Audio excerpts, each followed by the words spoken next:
എല്ലാവർക്കും നമ്മുടെ ഇന്നത്തെ ഒരു പുതിയൊരു വീഡിയോയിലോട്ട് സ്വാഗതം. അപ്പോൾ നിങ്ങളെല്ലാവരും ബിഗ് ബോസ് കാണുന്നവരായിരിക്കും, കാരണം അതുകൊണ്ടാണ് നേരെ നിങ്ങൾ ഈ വീഡിയോയിലോട്ട് ക്ലിക്ക് ചെയ്തത്.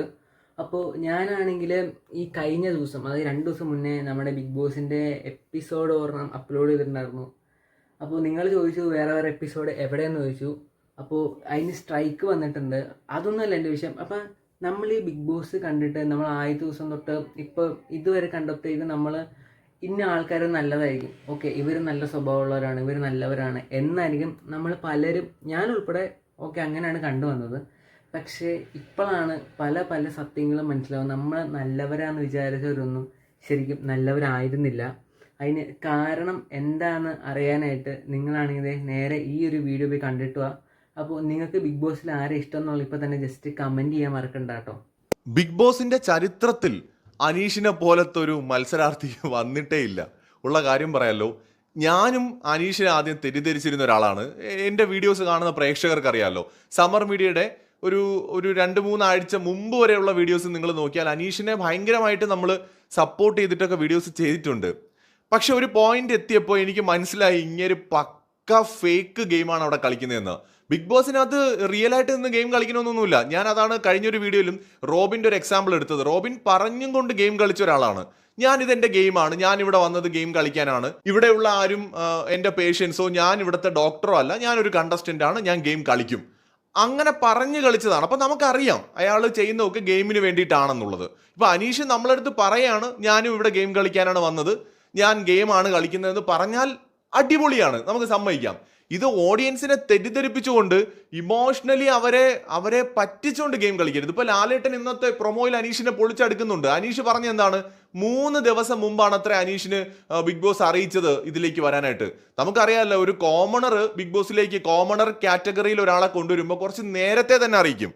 കാരണം ഒരു ആർട്ടിസ്റ്റിനെ പോലല്ല, അവർക്ക് ഒരുപാട് തയ്യാറെടുപ്പുകൾ വേണ്ടി വരും സാധാരണ രീതിയിൽ. മാത്രമല്ല മൈജിയിലൂടെയാണ് അദ്ദേഹം വരുന്നത്. അപ്പൊ അതുകൊണ്ട് അദ്ദേഹത്തിന് എന്തായാലും വേറെ ഏതൊരു വ്യക്തി അറിയുന്നതിന് മുമ്പ് തന്നെ അനീഷിനെ അറിയിച്ചിട്ടുണ്ടാകണം ബിഗ് ബോസ്. അതാണ് അതിന്റെ ഒരു മര്യാദ, കോമണർ ആയതുകൊണ്ട്.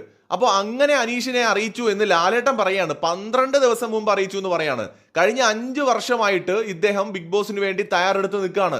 അതും ലീവ് എടുത്ത്, ഗവൺമെന്റ് ജോബിൽ നിന്ന് ലീവ് എടുത്ത് നിൽക്കുന്ന ഒരാളിന് PR എന്താണെന്ന് അറിയില്ല എന്ന് ലാലേട്ടൻ ചോദിക്കുകയാണ്. അനീഷ് കിടന്ന് ഉരുളുമ്പോൾ ലാലേട്ടൻ പറയുന്നുണ്ട് ഞാൻ തെളിവ് കാണിക്കും, ഇനി കൂടുതൽ സംസാരിച്ചാൽ ഞാൻ തെളിവ് കാണിക്കും എന്ന് ലാലേട്ടൻ പറയുന്നുണ്ട്. അപ്പൊ ഇവിടെ അനീഷ് എന്ന് പറയുന്ന ഒരു ഗെയിമറിന്റെ മുഖം മൂടി അഴിഞ്ഞു വീഴുന്നു എന്നുള്ളതാണ്.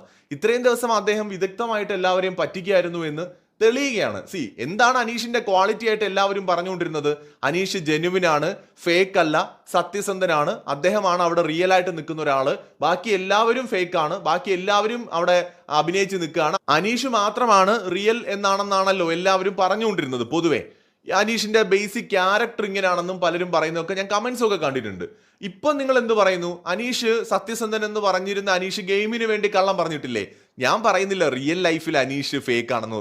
വീഡിയോ കാണുന്ന പ്രേക്ഷകരുടെ അടുത്ത്, പ്രത്യേകിച്ച് അനീഷിനെ ഒക്കെ ഇഷ്ടപ്പെടുന്ന ആൾക്കാരുടെ അടുത്ത് ഞാൻ ഒരു കാര്യം വ്യക്തമായും പറയാം. ഞാൻ അനീഷിനെ കുറിച്ച് പറയുന്ന കാര്യങ്ങൾ ഗെയിമിലാണ്. അനീഷ് റിയൽ ലൈഫിൽ ഒരു മോശം ആളാണെന്നോ അല്ലെങ്കിൽ അനീഷ് റിയൽ ലൈഫിൽ കൊള്ളരുതാത്ത ആളാണെന്നോ ഒരു അഭിപ്രായം എനിക്കില്ല.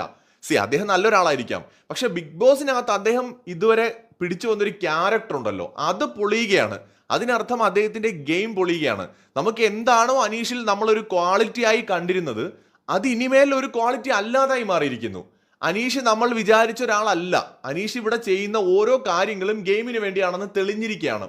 ഇന്നലെ നെവിനുമായിട്ട് ക്യാമറ സ്പേസിന് വേണ്ടി ഇട്ട വഴക്ക്, അവിടെ അനീഷിന് ക്യാമറ എന്ന വാക്ക് ഉപയോഗിക്കാതെയാണ് അനീഷ് പറഞ്ഞത് എനിക്ക് അവരെ കാണാൻ പറ്റുന്നില്ല, ഇപ്പൊ അനിമോളെയും അല്ലെങ്കിൽ സാബുവിനെ ആര്യനെയും ഒന്നും കാണാൻ പറ്റുന്നില്ല, നീ കുറച്ച് ലൈനിലേക്ക് നിൽക്കുക എന്ന് പറഞ്ഞാൽ ഓക്കെയാണ്. ക്യാമറയ്ക്ക് എന്നെ കാണാൻ പറ്റില്ല എന്ന് പറഞ്ഞതോടെയാണ് അനീഷ് അവിടെ ചെയ്യുന്ന കാര്യങ്ങളെല്ലാം ക്യാമറ കണ്ടുകൊണ്ടാണ് അല്ലെങ്കിൽ ക്യാമറയ്ക്ക് വേണ്ടിയിട്ടാണെന്ന് വ്യക്തമാവുന്നത്. അനീഷ് ഫേക്ക് ആണ്, ഗെയിം കളിക്കുന്നത് ഫേക്ക് ഗെയിം ആണെന്നുള്ളതിന് ഒരുപാട് എവിഡൻസ് ഉണ്ട്. എല്ലാ ദിവസവും രാവിലെ എണീക്കുന്ന ഒരാളാണ് അനീഷ്. അതേ സമയത്ത് അനീഷ് രാത്രി നേരത്തെ ഉറങ്ങുകയും ചെയ്യും. ഒരു ദിവസം തുടങ്ങുന്നത് തൻ്റെ ഒരു കണ്ടന്റിലൂടെ ആയിരിക്കണമെന്ന് അനീഷിന് നിർബന്ധമുണ്ട്. അതുകൊണ്ട് രാവിലെ എണീറ്റ് തുടക്കകാലങ്ങളിൽ ശ്രദ്ധിച്ചാൽ മതി, അനീഷ് എന്തെങ്കിലും ഒരു പ്രശ്നം ഉണ്ടാക്കിയിരിക്കും. ചിലപ്പോൾ അത് കിച്ചണിലായിരിക്കാം, കൂടുതൽ സമയങ്ങളിലും കിച്ചണിലാണ്. എന്തെങ്കിലും ഒരു പ്രശ്നം ഉണ്ടാക്കി ആദ്യത്തെ കണ്ടന്റ് തൻ്റെതാണ് പോകുന്നത് എന്ന് ഉറപ്പ് വരുത്തിയിട്ടാണ് അനീഷ് ഒരു ദിവസം തുടങ്ങുന്നത്. അതാണ് അനീഷിന്റെ ബിഗ് ബോസിനകത്തുള്ള ഒരു ഗെയിം എന്ന് നമ്മൾ മനസ്സിലാക്കേണ്ടത്. എല്ലാവരും ബിഗ് ബോസിനോട് ഗുഡ് മോർണിംഗ് എന്ന് പറയുമ്പോൾ താൻ മാത്രം ഗുഡ് മോർണിംഗ് പറയില്ല, സുപ്രഭാതമേ പറയൂ. കാരണം എന്താണ്, മറ്റുള്ളവരിൽ നിന്ന് വ്യത്യസ്തനാണ് താനെന്ന് അനീഷ് അവിടെ വ്യക്തമാക്കുകയാണ്, ഉറപ്പിക്കുകയാണ്. എന്ന് വെച്ചാൽ എല്ലാവരെയും പോലെ ഗുഡ് മോർണിംഗ് പറഞ്ഞാൽ അതിലൊരു രസമില്ല. സുപ്രഭാതം ബിഗ് ബോസ്, സുപ്രഭാതം ബിഗ് ബോസ് എന്ന് പറയുമ്പോൾ കുറച്ചും കൂടെ അത് ശ്രദ്ധിക്കപ്പെടും. അങ്ങനെ തന്നെ സംഭവിച്ചു. അപ്പൊ അത് പർപ്പസ്ഫുള്ളി ചെയ്യുന്നതാണ്. അനീഷ് മലയാള ഭാഷയെ പുൽകിക്കൊണ്ട് മലയാള ഭാഷയോട് അടങ്ങാത്ത ആവേശവും അഭിനിവേശവും ഉള്ള ഒരാളാണോ? അല്ലേ അല്ല. അനീഷ് അവിടെ ഒരുപാട് സമയങ്ങളിൽ ഇംഗ്ലീഷ് വാക്കുകളും ഇംഗ്ലീഷും ഉപയോഗിക്കുന്ന ഒരാളാണ് പലപ്പോഴും. പക്ഷെ അനീഷിന്റെ ഈ മലയാളം ഒരു സാധനം എന്ന് പറയുന്നത് കൃത്യമായും അതൊരു ഗെയിമിന്റെ ഭാഗമായിരുന്നു. മലയാളി, മലയാള തനിമ, മലയാളം, കൃഷി. നമുക്കറിയാം കർഷകരോട് നമുക്കുള്ള ഒരു സ്നേഹം എന്താണെന്നുള്ളത്. ഭയങ്കരമായ അടുപ്പം നമുക്കുണ്ട് കർഷകരോട്. കാരണം അന്നം തരുന്ന ആൾക്കാരായിട്ടാണ് നമ്മൾ അവരെ കാണുന്നത്. നമ്മൾ ജവാന്മാരോടും കർഷകരോടും ഇന്ത്യക്കാർക്കുള്ളത് ഭയങ്കരമായ സ്നേഹമാണ്. അപ്പൊ അനീഷ് പ്രൊഫഷൻ വൈസ് അദ്ദേഹം ഒരു ഗവൺമെന്റ് എംപ്ലോയി ആണ്. അതിനു മുമ്പ് ബാങ്കിൽ വർക്ക് ചെയ്തിരുന്ന ആളാണ്. പക്ഷെ അദ്ദേഹത്തിന്റെ പ്രൊഫൈലിലേക്ക് അദ്ദേഹം കർഷകൻ എന്നത് കൂടി കൊണ്ടുവന്നു. ഇപ്പൊ ലാലേട്ടൻ പറയുന്ന അനുസരിച്ചാണെങ്കിൽ കഴിഞ്ഞ 5 വർഷത്തോളം ബിഗ് ബോസിന് വേണ്ടി തയ്യാറെടുക്കുന്ന ഒരു വ്യക്തി എന്തൊക്കെ ചെയ്യാം, ആദ്യം അദ്ദേഹം നല്ല ഒരു പ്രൊഫൈൽ ഡെവലപ്പ് ചെയ്യും. ആ പ്രൊഫൈലിനകത്ത് എന്തൊക്കെ വരണം? ഒരു 5 വർഷം വേണ്ടല്ലോ ഒരാൾക്ക് ഒരു കർഷകനാകാൻ എത്ര സമയം വേണം? ഇപ്പൊ എൻ്റെ കയ്യിൽ കുറച്ച് സ്ഥലമുണ്ടെന്നുണ്ടെങ്കിൽ ഞാൻ നാളെ വിചാരിച്ചാലും എനിക്ക് കൃഷി തുടങ്ങാം. അത് സക്സസ് ആണോ ഫെയിൽ ആണോ എന്നുള്ളത് രണ്ടാമത്തെ കാര്യം. എനിക്ക് കൃഷി തുടങ്ങാം എൻ്റെ കയ്യിൽ സ്ഥലം ഉണ്ടെന്നുണ്ടെങ്കിൽ. ഇല്ലെങ്കിൽ എനിക്ക് പാട്ടത്തിന് സ്ഥലമെടുത്ത് കൃഷി തുടങ്ങാം. ഞാൻ കൃഷി തുടങ്ങി ഒരാഴ്ച കഴിഞ്ഞാൽ ഞാനും കൃഷിക്കാരനാണ്. ഇപ്പോൾ ആരെങ്കിലും എൻ്റെ അടുത്ത് ചോദിച്ചാൽ എന്താണ് മോനെ തൊഴിൽ, എന്താണ്? കർഷകനാണ് സാർ, കള പറിക്കാൻ ഇറങ്ങിയതാണ് എന്നൊക്കെ എനിക്കും പറയാം. സോ നമുക്കിതൊരു പ്രൊഫൈല് ബിഗ് ബോസിലേക്ക് പോകുന്ന കണ്ടസ്റ്റൻസ് ആദ്യം ചെയ്യുന്നത് ഓഡിയൻസിന്റെ അറിവിലേക്ക് ഞാൻ പറയാം, അവരൊരു പ്രൊഫൈല് ക്രിയേറ്റ് ചെയ്യും. ആ പ്രൊഫൈല് ബിഗ് ബോസിലേക്കുള്ള അവരുടെ ആദ്യ ചവിട്ടുപടിയാണ്. ഇപ്പൊ അനീഷ് ക്രിയേറ്റ് ചെയ്ത പ്രൊഫൈലില് ഈ കർഷകൻ എന്ന് പറയുന്ന ഒരു സാധനം മനഃപൂർവ്വം കൊണ്ടുവന്നതാണ്. സാധാരണക്കാരനാണ്, അല്ലെങ്കിൽ താനൊരു ഏറ്റവും കൂടുതൽ മണ്ണിൽ പണിയെടുക്കുന്ന ഒരാളാണെന്ന് പറയുമ്പോൾ അതിനൊരു പ്രത്യേക വികാരമുണ്ട്. നമ്മൾ ഇന്ന് അനീഷിനെ സപ്പോർട്ട് ചെയ്യുന്നതിൽ പ്രധാന കാരണങ്ങളിൽ ഒന്ന് അതാണ്. ഇപ്പൊ കോമണറായിട്ട് വന്നത് കൊണ്ടാണ് മലയാളികൾക്ക് അനീഷിന്റെ അടുത്ത് ഭയങ്കര സ്നേഹമായിരുന്നെങ്കിൽ കഴിഞ്ഞ സീസണിൽ വന്നവരോട് എന്തേ നിങ്ങൾക്ക് ആ സ്നേഹമില്ലാതെ പോയത്? അതിന്റെ മുമ്പത്തെ സീസണിൽ വന്നല്ലോ, ഗോപികയൊക്കെ ഉണ്ടായിരുന്നല്ലോ, അവരോടൊന്നും തോന്നിയില്ലല്ലോ. പക്ഷെ അനീഷിനോട് അത് തോന്നാൻ കാരണങ്ങളിൽ ഒന്ന് അദ്ദേഹം ബിൽഡ് ചെയ്തെടുത്ത പ്രൊഫൈൽ തന്നെയാണ്. മറ്റൊന്ന്, അനീഷ് എഴുത്തുകാരനാണെന്ന് നമ്മൾ പറയുന്നുണ്ട്. അദ്ദേഹം എത്ര പുസ്തകങ്ങൾ എഴുതിയിട്ടുണ്ട് അതും നമ്മൾ മനസ്സിലാക്കണം. അനീഷ് എൻ്റെ അറിവിൽ ആകെ 1-2 പുസ്തകമാണ് എഴുതിയിട്ടുള്ളത്. ഒരെണ്ണം പബ്ലിഷ് ചെയ്തിട്ടുണ്ട്, പിന്നെ ഒരെണ്ണം തയ്യാറായിട്ടുണ്ടെന്ന് തോന്നുന്നു. എന്തായാലും 2-3 അതിൽ കൂടുതൽ പുസ്തകങ്ങൾ അനീഷ് എഴുതിയിട്ടില്ല. അപ്പോൾ എഴുത്തുകാരൻ എന്ന് പറയുന്നത് അനീഷിന്റെ പ്രൊഫൈലിലേക്ക് എങ്ങനെയാണ് വന്നതെന്ന് നമ്മൾ നോക്കണം. അനീഷ് ഒരു 10 കൊല്ലമായിട്ട്, അനീഷിന് 40 വയസ്സിനടുത്ത് പ്രായമുണ്ടെന്ന് തോന്നുന്നു, 38 വയസ്സെങ്ങാണ്ടായി. കഴിഞ്ഞ ഒരു 10 വർഷമായിട്ട് അനീഷ് എന്തായാലും ഒരു എഴുത്തുകാരനല്ലല്ലോ. അപ്പൊ അദ്ദേഹം ബിഗ് ബോസിലേക്ക് വരുന്നതിന് വേണ്ടി ഒരു പക്ഷേ ഒരു എഴുത്തുകാരനായതാണോ എന്ന് പോലും സംശയമുണ്ട്. ഇതൊക്കെ എൻ്റെ സംശയങ്ങളാണ്. ഒരിക്കലും ഞാൻ അനീഷ് ഇങ്ങനെ ആണെന്ന് എവിടെയും പറയുന്നില്ല, ജസ്റ്റ് ഡൗട്ട്സ് ആണ്. BB അല്ലേ ഇത്, ബിഗ് ബോസ് അല്ലേ? അപ്പൊ നമുക്ക് ഇങ്ങനെയൊക്കെ സംശയങ്ങൾ തോന്നാമല്ലോ. അപ്പൊ പ്രൊഫൈലിൽ അനീഷിന്റെ പ്രൊഫൈൽ എടുത്ത് നോക്കുമ്പോൾ എന്താണ്, ഗവൺമെന്റ് എംപ്ലോയി ആണ്, അദ്ദേഹം ഒരു എഴുത്തുകാരനാണ്, അദ്ദേഹം ഒരു കർഷകനാണ്, അപ്പൊ അദ്ദേഹത്തിന്റെ പ്രൊഫൈൽ എങ്ങനെ പോകുന്നു നോക്കൂ. ഇനി അദ്ദേഹത്തിന്റെ ഒരു പാസ്റ്റ് നോക്കിക്കഴിഞ്ഞാൽ ഒരു TV ന്യൂസ് റിപ്പോർട്ടർ ആയിരുന്നു, അദ്ദേഹം ഒരു ബാങ്ക് എംപ്ലോയി ആയിരുന്നു. സോ ഇതെല്ലാം സമൂഹത്തിൽ റെസ്പെക്ട് കിട്ടുന്ന പ്രൊഫൈൽസ് ആണ്. ഇപ്പൊ കർഷകന് റെസ്പെക്ട് കിട്ടും, അതുപോലെ ഗവൺമെന്റ് എംപ്ലോയികൾക്ക് റെസ്പെക്ട് കിട്ടും, ബാങ്ക് മാനേജർ ബഹുമാനം കിട്ടുന്ന ഒരു ജോബാണ് അല്ലേ? അതുപോലെ തന്നെ അദ്ദേഹം എന്തോ അധ്യാപകനും ഒക്കെ ട്യൂഷനും ഒക്കെ എടുത്തിരുന്നു എന്ന് തോന്നുന്നു, ഞാൻ എവിടെയോ അങ്ങനെ പറഞ്ഞായിട്ട് ഓർക്കുന്നു, എന്തോ അങ്ങനെയുമുണ്ട്. അതോടൊപ്പം തന്നെ അദ്ദേഹം എഴുത്തുകാരനാണ്, അതും അദ്ദേഹത്തിന്റെ പ്രൊഫൈലിന് ഭയങ്കരമായിട്ടുള്ള ഒരു ശക്തി നൽകുന്നുണ്ട്. സോ ഇത് അനീഷ് ബിഗ് ബോസിലേക്ക് വരാൻ ഡെവലപ്പ് ചെയ്തെടുത്തതാകാനാണ് ചാൻസ്. സോ ആ അനീഷ് ബിഗ് ബോസിൽ വന്നിട്ട് എനിക്കിതൊന്നും അറിയില്ല എന്ന് പറയുമ്പോൾ അത് ഫേക്ക് ഗെയിമാണ്. അനീഷ് ഷാനവാസിന് മരുന്നെടുത്ത് കൊടുക്കുന്നു, ഷാനവാസിനെ പ്രൊട്ടക്ട് ചെയ്യുന്നു. അനീഷിന് നന്നായിട്ടറിയാം ഷാനവാസ് അത്യാവശ്യം ഫാൻ ബേസ് ഉള്ള ഒരാളാണെന്ന്. കാരണം എന്താ, ഷാനവാസിന്റെ ആ ഒരു രുദ്രനൊന്നും അല്ല, അതിന് ശേഷം വന്നൊരു സീരിയൽ ഉണ്ടോ, സീതയോ അങ്ങനെ എങ്ങാണ്ട് ഒരു സീരിയൽ ഉണ്ടല്ലോ, അതിലെ കഥാപാത്രം ഭയങ്കര ഹിറ്റായിരുന്നു. അതിലെ ആ ഒരു റൊമാൻറ്റിക് സീൻസ് ഒക്കെ ഭയങ്കരമായിട്ട് വൈറലായിരുന്നു ഒരു സമയത്ത്. അപ്പൊ അത്യാവശ്യം നല്ല ഫാൻ ബേസ് ഉള്ള ഒരാളാണ് ഷാനവാസ്, വളരെ വർഷങ്ങളായിട്ട് ആർട്ടിസ്റ്റായിട്ട് നിൽക്കുന്ന ഒരാളാണ്. അപ്പൊ അയാളോടൊപ്പമുള്ള സൗഹൃദം ശരിക്കും അനീഷിനാണ് ഗുണം ചെയ്തത്. ഒരു ഘട്ടത്തിൽ ഷാനവാസിന് അനീഷിനേക്കാൾ ഫാൻ ബേസ് ഉണ്ടായിരുന്നു. ഈ സൗഹൃദം യാഥാർത്ഥ്യമായതിനു ശേഷം ഷാനവാസിന്റെ ഫാൻ ബേസ് കുറയുകയും പിന്നീട് അനീഷിന്റെ ഫാൻ ബേസ് കൂടുകയും ചെയ്തു. അങ്ങനെയാണ് ഉണ്ടായത്. അപ്പോൾ ഇതെല്ലാം അനീഷിന്റെ ഗെയിമാണ്. ഇവിടെ ആകെയുള്ള പ്രശ്നം, താൻ ഇവിടെ ജീവിക്കുകയാണ്, നിങ്ങളെല്ലാവരും ഫേക്കാണ്. അനീഷ് ചോദിച്ച ചോദ്യം നിങ്ങൾ കണ്ടോ, അഭിനയിച്ച് നിൽക്കില്ലേ എന്ന്. അതായത് ആർട്ടിസ്റ്റുകളെ കൂടുതൽ വന്നു കഴിഞ്ഞാൽ അവർ ഇവിടെ അഭിനയിക്കില്ലേ എന്ന്. ഏറ്റവും നന്നായിട്ട് അഭിനയിക്കുന്ന ആളാണ് അനീഷ്. ഇപ്പൊ അഭിനയിക്കാൻ ഒരു അഭിനേതാവ് ആകണമെന്നുണ്ടോ? അനീഷ് അത് തെളിയിച്ചിരിക്കുകയില്ല. അനീഷ് എത്ര നന്നായിട്ട് അവിടെ അഭിനയിച്ചിട്ടുണ്ട്. എനിക്ക് ഈ സീസണിൽ ഇപ്പോഴും ഏറ്റവും കൂടുതൽ ഫാൻ ബേസ് ഒക്കെ ഉള്ളത് അനീഷിന് തന്നെയാണ്. പക്ഷെ സത്യം പറയാൻ നമ്മൾ മടിക്കാൻ പാടില്ലെന്നാണല്ലോ. അതുകൊണ്ട് തന്നെയാണ് ഞാൻ പറയുന്നത്, എനിക്ക് ഈ സീസണിൽ അനീഷ് ജയിച്ചാലും എനിക്ക് പ്രശ്നമില്ല, അനിമോള് ജയിച്ചാലും പ്രശ്നമില്ല, ഷാനവാസോ ആര്യനോ അക്ബറോ ആര് ജയിച്ചാലും ഒരു കുഴപ്പമില്ല. കാരണം 100% ഡിസർവിങ് എന്ന് പറയുന്ന ഒരു കണ്ടസ്റ്റന്റ് ദൗർഭാഗ്യവശാൽ ബിഗ് ബോസ് മലയാളം സീസൺ 7 ഇല്ല എന്നതാണ് എൻ്റെ അഭിപ്രായം.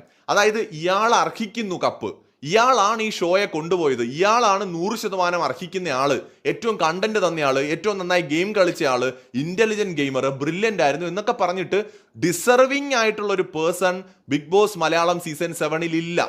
ഇത് ആര് അംഗീകരിച്ചാലും ഇല്ലെങ്കിലും വ്യക്തിപരമായ എൻ്റെ അഭിപ്രായമാണ്. അപ്പൊ അതുകൊണ്ട് ഈ സീസണിൽ സാബുമാൻ കപ്പടിച്ചാൽ പോലും സത്യസന്ധമായിട്ട് പറഞ്ഞാൽ ഞാൻ ഹാപ്പിയാണ്. കാരണം എന്ന് വെച്ചാൽ ആര് കപ്പടിച്ചാലും കുഴപ്പമില്ല. കാരണം അവിടെ പെർഫെക്റ്റ് എന്ന് പറയാവുന്ന ഒരു ഗെയിമറും ഇല്ല ഈ സീസണിൽ. എല്ലാവർക്കും എന്തെങ്കിലുമൊക്കെ കുറ്റവും കുറവും ഭയങ്കരമായിട്ടുണ്ട്. ഒരു BB എന്നുള്ള ലെവലിൽ ഭയങ്കര ജെന്യൂൻ ആയിട്ട് BB മെറ്റീരിയൽ ആയിട്ട് ഗെയിം കളിച്ച ആരെയും നമുക്ക് അവിടെ കാണാൻ പറ്റില്ല. ഈവൻ അക്ബർ പോലും ഒരു ടൈമിൽ അടിപൊളിയായിട്ട് വന്നിട്ട് ഇപ്പോൾ ഒരു നനഞ്ഞ പടക്കം പോലെ ആയിപ്പോയി. അപ്പൊ അതുകൊണ്ട് ഞാനിതിപ്പോൾ ആര് ജയിച്ചാലും നാളെ അനീഷ് ജയിച്ചാലും എനിക്ക് ഓക്കെയാണ്, സന്തോഷമേ ഉള്ളൂ. ഞാൻ അനീഷിന്റെ വോട്ട് കുറയ്ക്കാനോ അല്ലെങ്കിൽ അനീഷിന്റെ ഫാൻസിനെ പ്രൊവോക്ക് ചെയ്യാനായിട്ടല്ല ഞാൻ ഈ പറയുന്നത്. ഇപ്പൊ ലാലേട്ടൻ വന്ന് ഇന്ന് പറഞ്ഞില്ലേ 12 ദിവസം മുമ്പ് അറിയിച്ചു എന്ന്. അപ്പൊ അനീഷ് പറഞ്ഞ കള്ളമല്ലേ? 3 ദിവസം മുമ്പേ അറിഞ്ഞു എന്ന് പറയുന്ന കള്ളമല്ലേ? തെളിവ് സഹിതം അത് പൊളിഞ്ഞില്ലേ? രണ്ടാമത്തെ കാര്യം PR അനീഷിനെ അറിയില്ല എന്ന് പറഞ്ഞു. ഈ ബിഗ് ബോസിന് ലാലേട്ടനും അല്ലെങ്കിൽ ഏഷ്യാനെറ്റിനും ഒക്കെ അറിയാൻ പറ്റും ഏതൊക്കെ കണ്ടസ്റ്റന്റിന് PR ഉണ്ടെന്നൊക്കെ ഉള്ളത്. കുറെയൊക്കെ അവർ കുറെ കാലമായിട്ട് ഈ പരിപാടിയായിട്ട് നടക്കുന്നല്ലേ. അവർ വിചാരിച്ചാൽ തെളിവൊക്കെ കൊണ്ടുവരാനും ചിലപ്പോൾ പറ്റും. സോ അപ്പൊ അനീഷ് ഈ കള്ളം പറയേണ്ട കാര്യമൊന്നുമില്ല. റിയൽ ആയിട്ട് നിന്നും ഗെയിം കളിക്കാം. ഒരു ക്യാരക്ടർ പിടിച്ച് നിൽക്കേണ്ട കാര്യമില്ല. ഞാൻ പലപ്പോഴും പറഞ്ഞിട്ടുണ്ട്, റിയൽ ലൈഫിലെ മനുഷ്യന്മാർ ഇങ്ങനല്ല.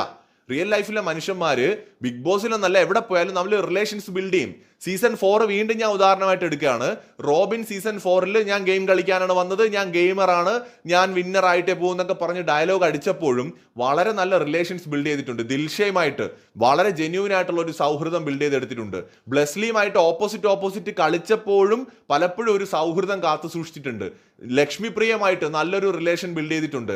പലരുമായിട്ടും അവിടെ ഒരു ഹെൽത്തി റിലേഷൻ റോബിൻ ബിൽഡ് ചെയ്തിട്ടുണ്ട്. സീസൺ 5 വിന്നർ ആയിട്ടുള്ള അഖിൽ മാരാർ ബിഗ് ബോസിൽ ജയിച്ച ആള് എങ്ങനെയാണ് ജയിച്ചത്? ഒറ്റയ്ക്ക് നിന്നിട്ടാണോ? ഷിജു എപ്പോഴും കൂടെ ഉണ്ടായിരുന്നു. ഒരു ഘട്ടം വരെ വിഷ്ണു ഉണ്ടായിരുന്നു, അതുപോലെ അനിയൻ മിഥുൻ ഉണ്ടായിരുന്നു. എല്ലാവരുമായിട്ടും പല സന്ദർഭങ്ങളിൽ നല്ല റിലേഷൻസ് ബിൽഡ് ചെയ്ത് തന്നെയാണ് അദ്ദേഹം ജയിച്ചത്, കപ്പടിച്ചത്. അല്ലാതെ എല്ലാവരെയും വെറുപ്പിച്ച് ഒറ്റയ്ക്ക് നിന്നിട്ടാണോ അഖിൽ മാരാർ ജയിച്ചത്? ഒരിക്കലുമല്ല. അതുപോലെ തന്നെയാണ് നമ്മുടെ സീസൺ 1 സാബുമോൻ. അദ്ദേഹവും അവിടെ സൗഹൃദങ്ങളൊക്കെ ഉണ്ടാക്കിയിട്ടുണ്ട്. ഒറ്റയ്ക്ക് ഗെയിം കളിച്ചു എന്ന് പറയുമ്പോൾ തന്നെ അവിടെ എത്രയോ സുഹൃത്തുക്കൾ സാബുനുണ്ടായിരുന്നു. രഞ്ജിനി, ശ്വേതാ മേനോൻ, സുരേഷ്, അനൂപ്, ഇവരുമായിട്ടൊക്കെ സൗഹൃദങ്ങൾ അവിടെ ഉണ്ടാക്കിയിരുന്ന ആൾ തന്നെയാണ് നമ്മുടെ സാബുമോൻ എന്ന് പറയുന്നത്. അപ്പോൾ ബിഗ് ബോസിനകത്ത് സൗഹൃദങ്ങൾ പാടില്ല എന്നൊന്നുമില്ല, ജെന്യൂൻ ആയിട്ട് നിന്നുകൂടാന്നില്ല, അവിടെ ഒറ്റയ്ക്ക് നിന്നേ പറ്റൂന്നില്ല. ഗെയിം ഒറ്റയ്ക്ക് കളിച്ചോ. പക്ഷെ നമ്മൾ സമൂഹത്തിന്റെ പരിച്ഛേദമല്ലേ. നമ്മൾ സമൂഹത്തില് ഒരു ട്രെയിനിൽ പോലും നമ്മൾ യാത്ര ചെയ്യുകയാണെങ്കിൽ, കുറച്ച് ലോങ് ആയിട്ടുള്ള ഒരു ജേർണി ആണെങ്കിൽ, ഒട്ടും പരിചയമില്ലാത്ത ഒരാൾ നമ്മുടെ ഓപ്പോസിറ്റ് ഇരുന്നാ എന്തൊക്കെയുണ്ട് വിശേഷം, നമ്മൾ ആളെ പരിചയപ്പെടും. അയാളുമായിട്ടൊരു സൗഹൃദം, ചിലപ്പോൾ ആ ട്രെയിനിൽ നിന്ന് നമ്മൾ ഇറങ്ങുമ്പോൾ ഒരു സൗഹൃദം ഉണ്ടാവും അവിടെ. അതിപ്പോൾ ബസ്സിലായിക്കോട്ടെ ട്രെയിനിലായിക്കോട്ടെ, നമ്മൾ അപരിചിതരായിട്ടുള്ള ആൾക്കാർ സഞ്ചരിക്കുമ്പോൾ അവിടെ പോലും നമ്മളൊരു മനുഷ്യന്മാരാണല്ലോ, നമ്മൾ അങ്ങോട്ടും ഇങ്ങോട്ടും പരിചയപ്പെടുകയും നമ്മളുമായിട്ടൊരു വേവ് ലെങ്ത് ഉണ്ടെങ്കിൽ ഒരു നല്ല രീതിയിലുള്ള ഒരു കോൺവെർസേഷൻ ബിൽഡ് ആവുകയും ചിലപ്പോൾ സുഹൃത്തുക്കളായിട്ടായിരിക്കും ഇറങ്ങുന്നത്, പരിചയക്കാരായിട്ടായിരിക്കും അവിടുന്ന് പിരിയുക അല്ലേ. അതുപോലെയാണ് ബിഗ് ബോസിനകത്ത് ഇത്രയും ദിവസം നിന്നിട്ടും അനീഷിന്റെ ഭാഗത്ത് നിന്ന് അങ്ങനത്തെ ഒരു ക്വാളിറ്റീസ് നമ്മൾ അവിടെ കണ്ടിട്ടില്ല. ഒരു ഘട്ടത്തിൽ പോലും അനീഷ് അങ്ങനെ ഒരു സൗഹൃദം, ആത്മാർത്ഥമായ ഒരു സൗഹൃദം ആരുടെടുത്തും കാണിച്ചിട്ടില്ല. ബിഗ് ബോസിൽ അങ്ങോട്ടും ഇങ്ങോട്ടും ഫൈറ്റ് ചെയ്യേണ്ടി വരും, ഒക്കെ ശരിയാണ്. ബട്ട് ഒരു പോയിന്റിൽ നമ്മൾ സുഹൃത്തുക്കളുമാകും ബിഗ് ബോസിനകത്ത്, പിന്നെ പിണങ്ങാം. അതും മനുഷ്യന്മാരുടെ ഒരു പ്രത്യേകതയാണ്. നമ്മൾ റിയൽ ലൈഫിൽ സൗഹൃദങ്ങൾ ഉണ്ടാവും, പിന്നെ പിണങ്ങാറില്ലേ, സുഹൃത്തുക്കൾ അടിച്ചു പിരിയാറില്ലേ, അതൊക്കെ മനുഷ്യ ജീവിതത്തിന്റെ ഭാഗമാണ്. പക്ഷെ നമ്മൾ ആരോടും കൂടില്ല എന്ന് പറഞ്ഞ് മാറി നിൽക്കുന്നുണ്ടെങ്കിൽ അതിന്റെ അർത്ഥം എന്താണ്? നമ്മൾ തീർച്ചയായിട്ടും അത് നമ്മുടെ ഒരു പ്ലാനിങ്ങിന്റെ ഭാഗമാണ്.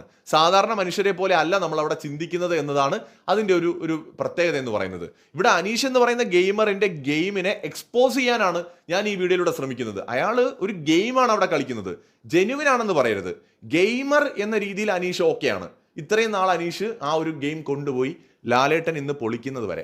റിയൽ അനീഷ് ഇതാണെന്ന് പറഞ്ഞു കഴിഞ്ഞാൽ അതിനോട് യോജിക്കാൻ കഴിയില്ല. കാരണം അദ്ദേഹം ഓൾറെഡി എക്സ്പോസ്ഡ് ആയി കഴിഞ്ഞു. ഇന്നലത്തെ ക്യാമറ കേസ് ആയിക്കോട്ടെ, ഇന്നത്തെ ഇഷ്യൂസ് ആയിക്കോട്ടെ, ഓൾറെഡി എക്സ്പോസ്ഡ് ആയി കഴിഞ്ഞു.